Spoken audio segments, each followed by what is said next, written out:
제9장. 첫 언약에도 섬기는 예법과 세상에 속한 성소가 있더라. 예비한 첫 장막이 있고 그 안에 등잔대와 상과 진설병이 있으니 이는 성소라 일컫고, 또 둘째 휘장 뒤에 있는 장막을 지성소라 일컫나니 금향로와 사면을 금으로 싼 언약궤가 있고 그 안에 만나를 담은 금항아리와 아론의 쌍난 지팡이와 언약의 돌판들이 있고 그 위에 속죄소를 덮는 영광의 그룹들이 있으니 이것들에 관하여는 이제 낱낱이 말할 수 없노라. 이 모든 것을 이같이 예비하였으니 제사장들이 항상 첫 장막에 들어가 섬기는 예식을 행하고, 오직 둘째 장막은 대제사장이 홀로 1년에 한 번 들어가되 자기와 백성의 허물을 위하여 드리는 피 없이는 아니하나니, 성령이 이로써 보이신 것은 첫 장막에 서 있을 동안에는 성소에 들어가는 길이 아직 나타나지 아니한 것이라. 이 장막은 현재까지의 비유니 이에 따라 드리는 예물과 제사는 섬기는 자를 그 양심상 온전하게 할 수 없나니, 이런 것은 먹고 마시는 것과 여러 가지 씻는 것과 함께 육체의 예법일 뿐이며 개혁할 때까지 맡겨둔 것이니라.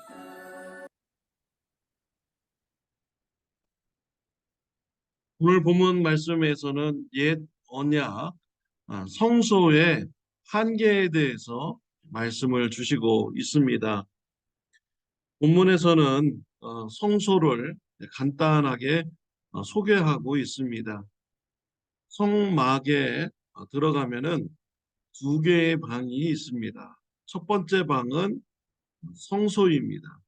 두 번째 방은 지성소입니다.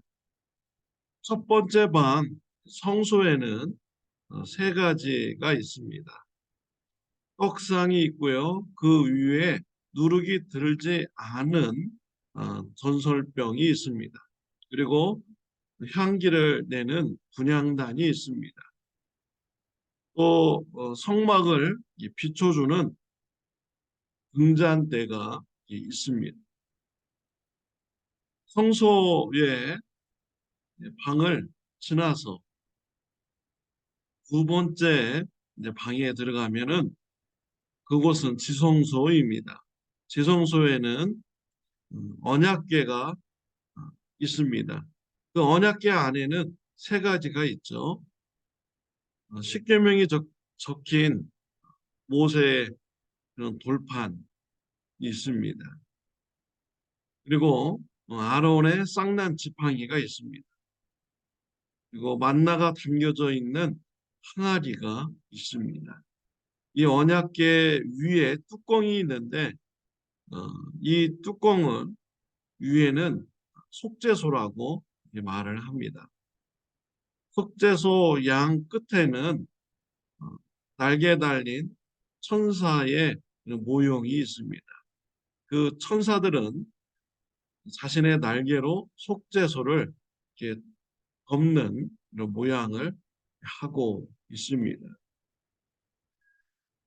성소에는요, 일반인들은 들어갈 수 없습니다. 제사장들만 들어갈 수가 있습니다. 지성소는 대제사장만이 들어갈 수가 있는 것입니다. 그것도 1년에 한 번만 들어가는 것입니다. 이렇게 성소에 대해서, 성막에 대해서 설명을 해준 후에 오늘 본문에서는 성소의 한계를 두 가지 말씀을 하고 있습니다. 첫 번째로는 성막과 지성소, 여기에는 일반 백성이 들어갈 수 없다라는 것입니다. 8절이 나와 있죠. 성령이 이로써 보이신 것은 첫 장막에 서 있을 동안에는 성소에 들어가는 길이 아직 나타나지 아니한 것이라 라고 했습니다. 성소에 들어가는 길이 나타나지 않았습니다. 일반 백성들은 들어갈 수 없습니다. 제사장만이 들어갈 수 있습니다. 또 지성소는 오직 대제사장만이 1년에 한 번만 들어갈 수가 있습니다. 하나님 앞에 자신의 죄를 용서받는데 자신이 직접 들어갈 수가 없는 것이죠.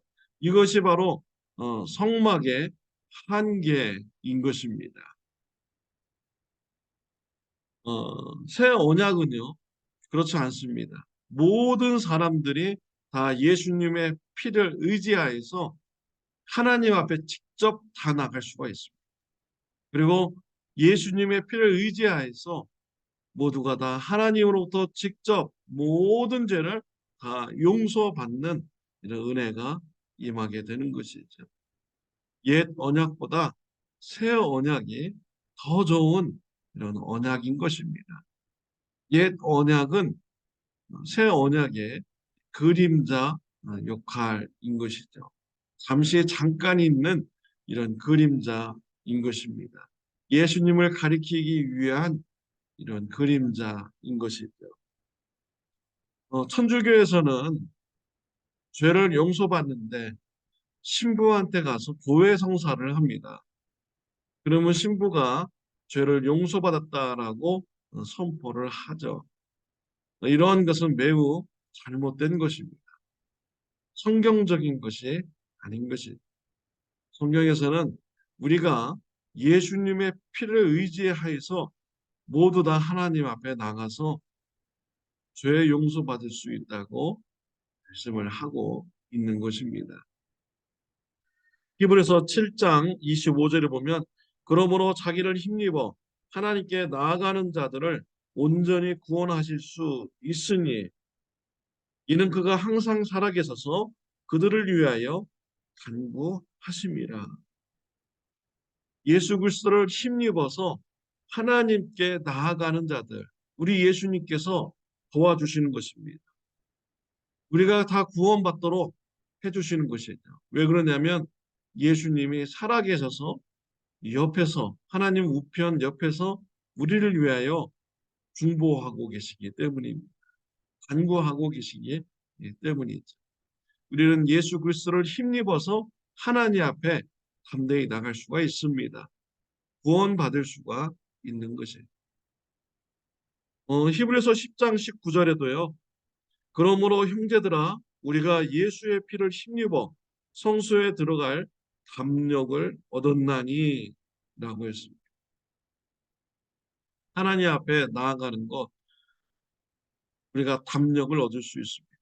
예수님을 의지하면 우리가 담대하게 하나님 앞에 나의 죄를 가지고 나가고 아뢰며 죄 용서받을 수가 있습니다. 예수님의 보혈의 피가 우리를 죄사함 받게 해주는 은혜를 받게 합니다. 옛 언약 성소보다 새 언약이 더 우리에게 어, 좋은 것입니다. 또 옛 언약 한계 두 번째는요. 9절에 나옵니다. 이 장막은 현재까지 비으니 이에 따라 드리는 예물과 제사는 섬기는 자를 그 양심상 온전하게 할 수 없나니 라고 했습니다. 성소에 들어갈 때 예물과 제사를 드립니다. 그런데 자신의 양심을 온전하게 할 수 없다라고 말씀을 하고 있습니다. 양심을 온전하게 할 수 없다라는 것은 죄에서 온전한 자유함을 줄 수 없다라는 이런 의미인 것입니다. 짐승의 피를 가지고 하나님 앞에 가서 용서해 달라고 간구합니다. 하나님께서 용서해 주시죠. 그런데 완전히 용서해 주시는 것이 아닙니다. 1년마다 매년마다 한 번씩 자신의 죄를 가지고 하나님 앞에 가서 용서를 구해야 되는 것입니다. 이것이 옛 언약 성소의 제사의 모습인 것이죠. 그래서 일반 백성들은 죄에서 온전한 자유함을 누릴 수가 없는 것입니다. 그러나 새 언약은 다릅니다. 우리에게 죄에서 온전한 자유함을 주십니다. 예수님께서 단번에 자신을 대속물로 내어 주셔서 우리의 죄를 대신 형벌받아 주셨습니다. 예수님을 영접하는 자는 그 순간 과거의 죄, 현재의 죄, 미래의 죄까지도 단번에 모두 다 용서함 받는 것입니다. 그래서 새 언약 대신 예수님을 영접하는 자는 죄에서 온전한 자유함을 누릴 수 있는 것입니다. 현재의 죄와 앞으로 미래의 죄까지도 다 용서함 받았기 때문입니다. 사랑하는 성도 여러분, 새 언약 대신 예수님을 영접하셨습니까? 죄가 모두 다 용서함 받았다는 것을 확신하시길 바랍니다. 미래의 죄까지도 용서받았다는 것을 확신하시고 죄에서 온전한 자유함을 누리시기를 합니다. 또한 예수님의 사랑을 정말 기억하고 감사하다면 우리가 이젠 죄에서 떠나야 되는 것이죠. 회개의 삶을 살아가야 되는 것입니다. 죄 용서받았다고 해서 마음대로 죄 짓고 살아가는 자는 예수님의 사랑을 온전히 깨닫지 못한 자인 것이죠. 또 예수님을 영접한 자라고 말할 수가 없습니다. 진정한 회개한 자라고 말할 수가 없는 것이죠. 회개하고 예수님을 영접하여 있다면 죄에서 떠나는 이런 삶을 살아야 되는 것이죠.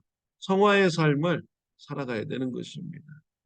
예수님을 생각하며 죄에서 자유함을 누리는 은혜가 있으시기를 바랍니다. 예수님께서 길을 가시다가 세리 레위를 보시고 제자로 삼으셨습니다. 레위가 예수님을 집에 초청하여서 대접하였습니다.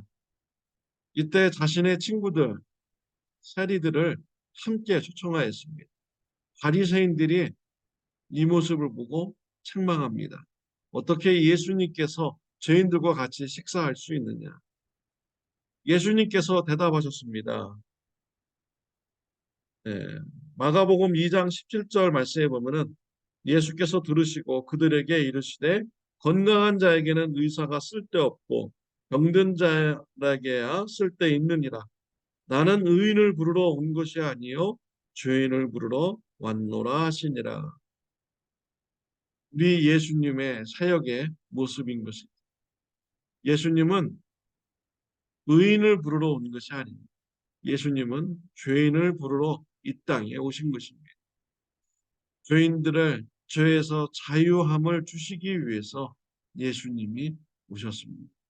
자신의 몸을 대속물로 내놓는 섬김의 삶을 통하여서 우리에게 죄에서 자유함을 주셨습니다. 예수님께서 우리에게 주신 죄의 자유함을 풍성히 누리시기를 바랍니다. 예수님의 사랑에 감사한다면 온전한 회개의 삶이 저와 여러분들에게 풍성하시기를 바랍니다. 힘들어도 또 세상 유혹이 있어도 예수님의 사랑을 생각하며 나의 죄를 용서해 주신 우리 예수님 끝까지 변하지 않고 굳게 붙잡고 신앙생활하는 저와 여러분들이 되시기를 바랍니다. 기도드리겠습니다. 하나님 아버지 감사합니다. 예수님께서 나의 죄를 사해 주시기 위해서 십자가의 고난을 담당하셨습니다. 주님의 십자가의 사랑으로 우리가 하나님 앞에 나갈 수 있고 또 죄로부터 자유함을 얻을 수 있게 되었습니다.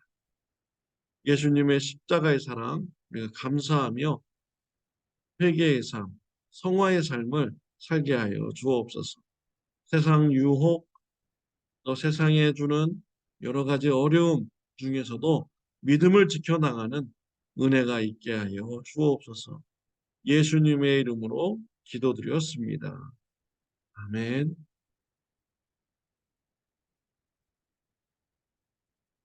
오늘 하루도 세상 유혹 가운데서 또 세상의 어려움 중에서도 믿음을 지키는 하루가 되시기를 바랍니다.